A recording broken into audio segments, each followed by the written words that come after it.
Hey everyone, welcome back. Today's video is Hiphop brand charcoal nose strips. So let's get started. This is a set of 6 stripes. MRP is 230 rupees, but we got it from Amazon for just 135.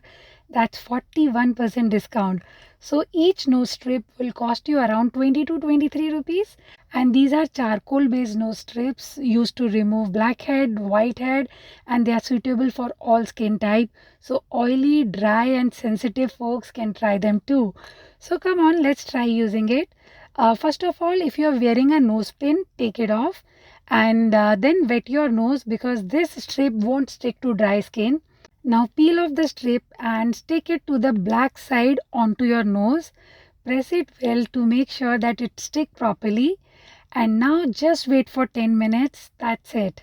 After 10 minutes, it's time to peel it off. This is a bit tough moment. It hurt a little, but it's totally bearable. Don't pull it off in a jerk. Peel it off slowly. A little black residue stay on your nose at the end. Just clean it with water. And look, the nose is bit red, right? But it has become super smooth and blackhead free. It completely removed the blackheads. And look at the strip also. See, you can see these blackheads. So it genuinely removes blackheads, oil and dirt. These charcoal strips works amazingly. So if you have been troubled by blackheads or whitehead, you can order this. I have put the link in the description box. And if you like the video, subscribe. Bye bye.